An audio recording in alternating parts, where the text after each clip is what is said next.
millenarios tempus imponenti de fronte vita mia. Saluti a tutti, in questo video parlerò del fiume mitologico Eridano che scorre in Sardegna. Il divo Oceano, primo dei 12 titani, figlio di Urano e di Caio, sia di Gea, secondo la mitologia era sposato figuratamente a Teti, la dea delle sorgenti, insieme alla quale il dio aveva generato diversi fiumi, 3000 circa. Dalla loro unione, Oceano e Teti avevano dato alla luce una sacra schiera di figli o fiumi maschi, detti in sardo rivus, sia di figli o acque femmine, denominate oceanine, ossia oceaninas, piccole foci o fochigeddas. La consonante iniziale F del sardo foche, come accade ancora oggi nella lingua parlata della Barbacia, veniva fatta fuori per afferisi dai greci antichi, in casi come okeanos, per cui la foce del fiume pronunciata in logudorese foche, in capitanese fosci e in orese foche, in barabericino diventa oche. Per comprendere il significato intrinseco di okeanos o focheano, occorre prima sapere che i porti nell'antichità non erano a diretto contatto con il mare, ma posti negli stagni o nelle anse in prossimità della foce dei fiumi. Pertanto Focheano, Oceano, era colui che sovrintendeva al controllo della foce, anello di congiunzione tra il porto lacustre e il mare. Nella mitologia primordiale sardo-pelasgica, acquisita dai greci e poi dai romani, Teti, sposa Oceano, era il simbolo delle sorgenti montane, ma anche il centro della Sardegna, dove il santuario di Abini mostra intatto il suo glorioso passato. In altre parole, se il tiranno, che veniva pronunciato Turranno, aveva il possesso del Turutirs e quindi della torre nuragica, il Focheano aveva il compito di tenere sotto controllo la foce del fiume, similmente all'attuale comandante della capitaneria di porto. Nel mito greco, una delle maggiori oceanire era Clumene, che si rifaceva al sardo lumene, sinonimo di numene, ossia del nome, quello che veniva dato alla nascita a chi riceveva il battesimo con l'acqua santa e con la luce divina. Il flumene è infatti il fiume sacro. La diva oceanina Clumene era quindi equiparata alla nostra Flumene e impersonava la parte femminile delle acque fluviali. L'alter maschile, il Rifu, aveva nell'Eridano il suo più famoso rappresentante mitologico. Il fiume Eridano era disegnato nel cielo dall'omonima costellazione, posta nell'emisfero celeste australe, sotto la costellazione di Orione. Il rio Eridano, in greco antico Erdanos e in latino Eridanus, è stato associato nell'antichità da Eschilo a fiumi reali, quali il Rodano, derivato dal rio Dano. Eschilo aveva intuito ma non risolto l'arcano, in quanto il Rodano è un fiume che non scorre da sud verso nord, quali erano le acque del fiume mitologico. Inoltre al Rodano manca la prostesi vocalica E, presente nel rio prima della consonante liquida R. Infatti la prima parte del composto Eridano e Riu, riferita senza ombra di dubbio al termine fiume, che in sardo logudorese si dice Riu, in area campidanese aggiunge l'imprefisso la prostesi vocalica E, prima della consonante liquida R, divenendo Riu, Dano. La seconda parte dell'Eridano, Dano, dà una collocazione reale certa a questo fiume sacro, ponendolo in territorio dei Sardanus. In antichità Danu era una divinità primordiale delle acque e il suo nome è tuttora compreso nel coronimo Campi Danu, che vuol dire campo dei Danus. Il limite dei Danus si estendeva verso l'interno dell'isola, almeno fino all'attuale regione storica del Sarci Danu, che traduce l'arco dei Danus. Nell'antichità l'arco rappresentava tra gli altri il tratto di mare o golfo prospiciente lo stagno o il porto. Oggi la costellazione di Eridano viene presentata nelle mappe stellari da nord a sud e la stella che figuratamente rappresenta la sorgente è detta Cus e tradurrebbe secondo alcuni la parola araba sgabello, poiché è posta a sostegno della costellazione di Orione. La stella più luminosa dell'attuale Eridano, chiamata Achernar, che significa in arabo foce, non faceva parte in origine di tale costellazione, poiché è stata aggiunta all'Eridano nel XVI secolo, tant'è che non è visibile nella nostra latitudine. Ai tempi di Tolomeo invece il fiume celeste Eridano scorreva da sud a nord, come sostengono Igino ed Eratostene, e la stella che indicava la fine del fiume o foce era similare a quella di Canoppo. Per questo Eratostene aveva associato l'Eridano al Nilo, che scorre da sud a nord, e un ramo termina la sua corsa nei pressi della città antica di Canoppo. Pertanto l'attuale stella di Acamar rappresentava la fine del fiume, quindi la sorgente o la foce, e la stella Cursa l'opposto. Cursa era infatti la nave corsara veloce.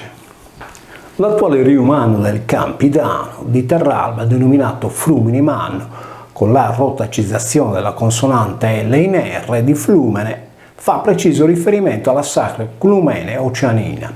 Claudio Tolomeo narra che la sua corsa finiva nel Grande Stagno, oggi diviso in Marcedì, San Giovanni e Santa Maria. Qui era situata la città lagunare di Neapolis.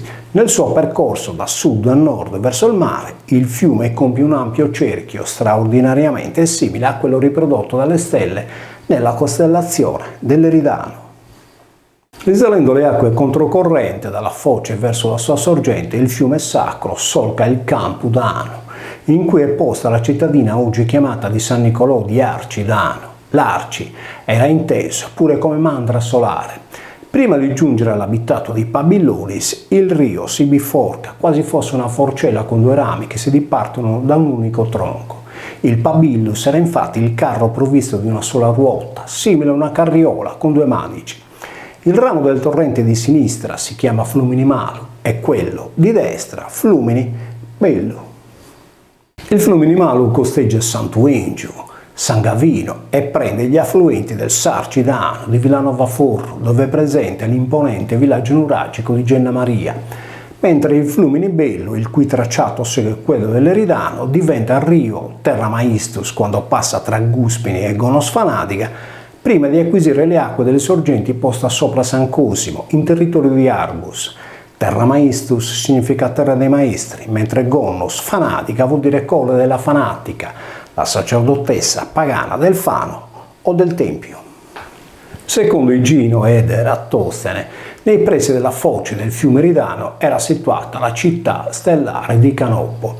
Nella realtà storica sarda, la foce del Flumini Manno, chiamato Santo da Tolomeo nella sua geografia, esisteva la grande e importante città sarda di Neapolis, che prende il nome da una pula o stella nuova, Noa, Cana, giallastra, come quella di Canoppo, Canopula. Con la cristianizzazione dell'isola, ciò che nel Medioevo rimase della città antica lagunare di Neapolis venne ribattezzato con il nome di Santa Maria di Napoli. Diversi scrittori antichi hanno collocato il fiume Eridano nella terra chiamata Iperborea, in greco antico scritto Iuperborean. Dove fosse situata questa terra, Omero lo ignora, tant'è che nell'inno dedicato al dio Dioniso egli scrive: non è possibile trovare la meravigliosa strada per Iuperborea. Pindaro conferma e dice: né per terra né per mare nessuno può scorgere la magnifica via che porta alle feste iperboree. Queste dichiarazioni rese dagli scrittori greci più antichi dimostrano che essi di tali terre avevano perso la memoria storica. Il fatto che in greco antico Iuperboreus traducesse la parola settentrione ha tratto in inganno diversi scrittori classici e arcaici sulla dislocazione di questa località. Gli Iperborei vivevano in un posto lontanissimo a nord della Grecia, affermano molti di loro, indicando il Polo Nord. Conseguentemente, tanti caddero in contraddizione quando dicevano poi che questa era una regione leggendaria, illuminata dal sole per 6 mesi l'anno, dove il clima era mite. Nell'Artico una siffatta terra soleggiata poteva essere, come è ora, solo immaginaria. Secondo Pitea di Marsiglia, ripreso da altri autori, Iuperborea era una terra distante via mare a 6 giorni dalla Scozia. Pindaro ed Eschilo collocano invece gli Iperborei nella regione delle ombrose sorgenti del fiume Istro, l'attuale Danubio. Altri, come Erodoto, non credendo a Pitea, indicavano l'Eridano nella zona più estrema dell'Europa occidentale. Plinio il Vecchio sfoggia la sua conoscenza astronomica quando dice: in quel paese detto Iperborea si trova uno dei cardini, ossia uno dei 2 poli attorno al quale ruota il cosmo. Ecateo di Abdera, citato da altri autori successivi, dice che gli Iperborei abitano un'isola dell'oceano. Su quest'isola i figli di Borea rendono culto ad Apollo, accompagnati dal canto di una schiera di cigni. Lo storico Diodoro Sicula aggiunge un dato areale e uno astronomico. Apollo visitava l'isola di Iperborea ogni 19 anni, quando le stelle si trovavano nella posizione originaria. In altre parole, nel ciclo detto mettonico, l'anno solare si ricongiungeva a quello lunare ogni 19 anni, dando 12 anni di 12 mesi e 7 di 13 mesi. Diodoro Siculo afferma: l'isola di Iperborea era nell'oceano, quindi nel Foccéano, ed era simile per dimensione alla Sicilia. Leto, ossia Latona, divinità che rappresentava la Via Lattea celeste, nacque lì. Per questo in sardo la Via Lattea è detta Via de Sabazza o de Sapalla. Questo spiega il rapporto stretto che lega Apollo a queste genti e la presenza in quella terra di un magnifico tempio sferico, dove il cigno era associato a Sugun, vagina. Gli Iperborei vivevano in perfetta felicità, ignorando il dolore, la malattia e la morte. La divinità degli Iperborei era quindi Apollo, il dio del sole, chiamato in Sardegna Sardus Pater o padre dei Sarti, il cui maggiore tempio era ubicato ad Antas, in territorio di Flumini Maggiore. Secondo Pausania, Delfi, sede dell'oracolo di Apollo in Grecia, era legata agli Iperborei, con i quali aveva costituito una specie di gemellaggio.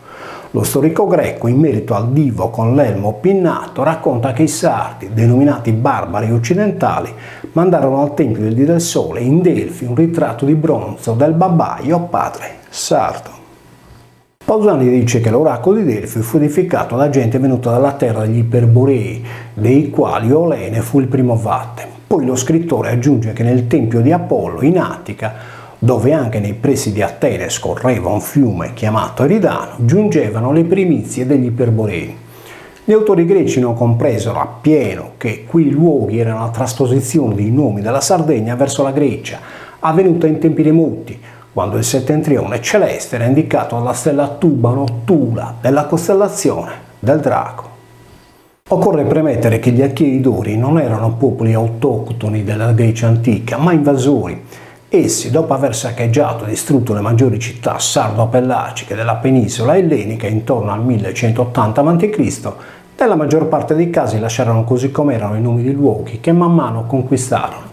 Per cui oggi, vista la diversità linguistica, è relativamente semplice capire se un toponimo è di provenienza sarda o greca. Detto ciò, bisogna analizzare la voce degli Iperborei, o meglio, il loro sostantivo. Poiché il greco e il sardo sono lingue dissimili, in alcuni casi i greci applicarono dei calchi alle località sardo-pellagiche, vale a dire traducevano nella loro lingua l'equivalente della voce sarda. Nel caso ad esempio del prefisso iuper, che costituisce la prima parte del composto Iuperborei, tale termine sostituisce il sardo supra. Infatti, singolarmente, iuper slegato ad altri nomi non si riferisce al solo settentrione, ma è anche indicativo di aggettivi e avverbi di luogo, quali sopra, al di là, dall'altro lato. Il secondo termine di Iuperborea, ossia borea, che indica una terra e non solo l'emisfero boreale, è la lieve corruzione del coronimo arborea. In questo caso la consonante finale R di Iuper, che in antichità si chiamava liquida poiché si spostava all'interno di parola, con l'unione dei due termini ha generato la sincope della prima vocale A di arborea, fondendosi alla successiva R. L'Arborea era una regione storica della Sardegna, luogo di un antico regno giudicale, pertanto Iuperborea equivaleva al sardo supra Arborea. Detto questo, non ci resta che visitare la nostra supra Arborea. Genericamente in Sardegna si indica con la voce supra qualcosa che sta in alto, come ad esempio il supramonte, che denota una terra che si eleva dalla collina o dalla pianura. Nel nostro caso il supramonte di Arborea è l'Arburense, segnato dalla vetta del monte Arbu, ovvero sia le montagne da cui sgorgano le sorgenti che alimentano il Riudano. Esiodo dice che il fiume Ridano scorreva nell'Iperborea e colloca gli Iperborei presso le alte cascate dell'Eridano. Pochi luoghi dell'Occidente antico possono vantare le tante cascate che si tuffano copiose tra le rocce dei territori glisienti di Villa Cidro, Gonosfanadica, Flumini, Guspini e Arbus. Saspendula, così come viene chiamata in questi luoghi la cascata, si getta da 60 metri appena sopra il centro di Villa Cidro, seguita per 45 metri da quella di Piscina Irgas. Poi il concerto delle acque che suonano nel Cantaro prosegue nelle altre località con Arrussarbus, Vulturu Riulinas, Segasizzuris, fino a Murumannu, che dirige l'orchestra dai suoi 72 metri. Cristiano Pontecorvo, nella sua tesi di dottorato in botanica ambientale, descrive perfettamente il territorio arburense e segnala le numerose cascate presenti dalle pendici del Monte Linas ai costoli delle punte Tintillonis e Mairu. Da queste vette le sorgenti alimentano il rio Terramaistus, detto nel primo tratto di San Cosimo, che arrivato nel Campidano viene denominato Flumini Bellu, fino alla confluenza con il Flumini Malu. La forcella di Pabillonis si chiude nel Flumini Mannu o il Riudano, fino allo stagno di Santa Maria. Eschilo nelle Eliadi racconta di Fettonte che convinse il padre Apollo a fargli condurre il carro dal sole. Inesperto, il ragazzo perse il controllo dei cavalli solari e si avvicinò alla terra. Zeus, per evitare distruzioni, lo fermò con una saetta, facendolo precipitare nel fiume Ridano. Fettonte è il clone di Cucnos, figlio di Apollo, che viaggiava su un carro condotto da cigni. Le tre sorelle di Fettonte, dal dolore per la perdita del loro fratello, piansero così tanto che per non dissolvere il loro corpo nell'acqua e nell'aria vennero trasformate in pioppi. Un bosco di pioppi bianchi era posto, secondo la leggenda, lungo le sponde del fiume Oceano e rappresentava l'ultimo baluardo verso l'Ade e il mondo dei morti. Il pioppo per questo ha le foglie bianche da un lato e scure dall'altro. Il bianco rappresentava l'alba, la nascita della vita, lo scuro, il calare della sera o la fine con la morte. I greci chiamavano il pioppo bianco Leuche, prestito del sardo pelagico Luche, figura mitologica rappresentante la ninfa figlia di Oceano dei Teti, che riuscì a salvarsi dalla morte mutandosi in un pioppo bianco. Il pioppo è chiamato in latino populus e in sardo linna de arbo, linnarbo o costiarbo, in relazione al suo colore chiaro. Linnas è una località posta nelle immediate vicinanze del Flumini Mannu, nell'Arborea, mentre Arbus è il paese che domina sull'Arburense. In Iperborea, dice Erodoto, vi è un complesso sacro con un tempio ad Apollo di forma circolare e vicino al tempio si trovava la città intitolata al dio. Claudio Tolomeo chiama questa città in latino con il nome di Populum, ossia Pioppo in accusativo singolare, vale a dire Linna Arbo. Il geografo Claudio Tolomeo colloca la città murata di Populum nelle immediate vicinanze del Sardopattoris Fanum, ovvero sia del tempio dell'arco solare o Arci di Sardo, dedicato al dio Apollo Sardus Pater. Il Pioppo è anche Linna Arbo, dove Arbo è il colore bianco dell'alba, detta per questo in sardo Arbeschida. Il sole che nasce al mattino è denominato pure Impudile e richiama il Pudduo il gallo, da cui è nato il divo Apudduo Apollo. Ancora oggi Pudduo è un cognome presente nell'isola, con primato nell'Arburense e nell'Eglesiente. Pare incredibile, ma a distanza di migliaia di anni dalle fonti antiche, nello stemma del giudicato medievale di Arbaree è infisso il pioppo bianco, o populus o albero della vita. L'Arbarea, dove il suo nome è all'alba, in sardo chiamata Arbeschida, per cui i barbari occidentali, citati dagli autori greci e latini, erano coloro che abitavano la Barbaria, oggi detta anche Barbagia, e il barbaro la loro lingua. Qui il divo Apollo appunto veniva identificato con il gallo, che annunciava con il sorgere del sole l'alba Eschida o Arbeschida. Euripide in un passo dell'Ippolito scrive: sull'acqua dell'Eridano, dalle sponde purpuree, ovvero sia rosso, coprite, le infelici fanciulle sorelle di Fettonte piangono lucenti lacrime d'ambra. L'Arburense, come il resto della Sardegna, fu nel periodo del bronzo crocevia di traffici di ambra. Oggetti d'ambra sono stati trovati in diversi siti archeologici dell'isola, ma ciò che fa nostro caso è il rinvenimento dell'ambra proprio in una tomba a pozzetto presso il tempio del Sardus Pater o Apollo, ad Antas e in Flumini Maggiore. Le sponde rosso-purpuree dell'Eridano sono dovute al minerale di coprite eruttato al vulcano di Monreale, le cui viscere ancora incandescenti fanno risalire in superficie le calde acque termali di Santa Maria Isacquas. Il pianto delle donne sarde, Sattitido, è ricordato da Plutarco, il quale riporta che le donne della barbarie dell'Eridano, a causa della morte di Fettonte, si vestono di nero per osservarne il lutto.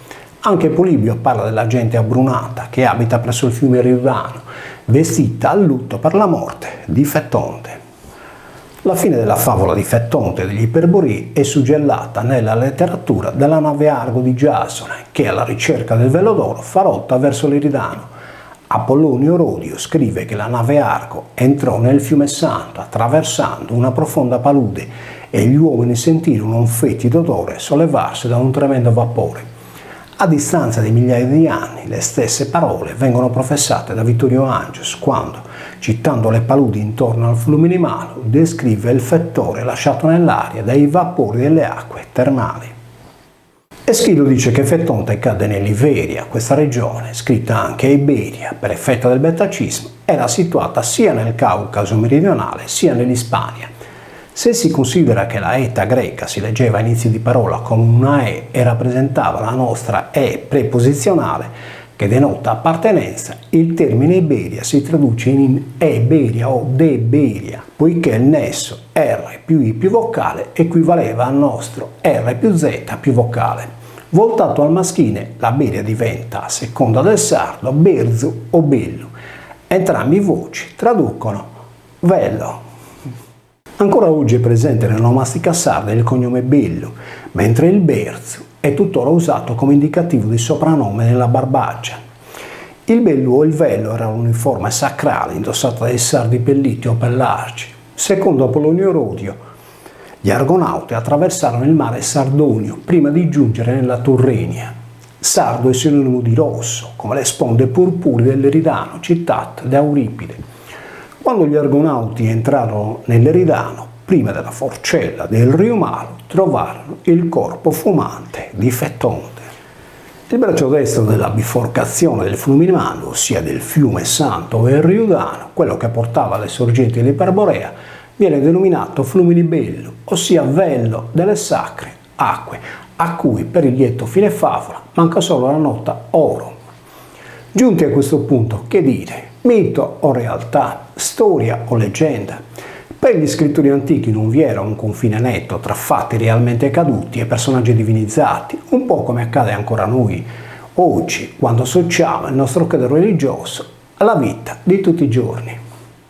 Il romanzo La leggenda del fiume sacro e il Riudano, scritto dai sardi pellargi e ambientato nella nostra isola, come la nave Argo, ha fatto il giro del mondo conosciuto e percorso millenni di storia, da voce in voce, da libro in libro, da penna in penna o da scrittore in scrittore. Alla fine, similmente ad Apollo che visitava il suo tempio in Iperborea ogni 19 anni, l'anima dei sardi antichi è uno spirito che vola. Quello che rimane immutato è la terra, che talvolta conserva per millenni il suo nome originario. Saludos a tutti.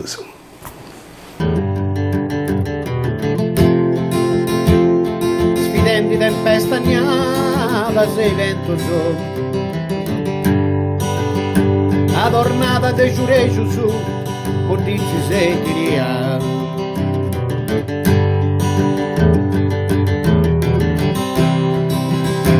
Destinato, maestosa in dono con curello, come te forteza con perdas de granito.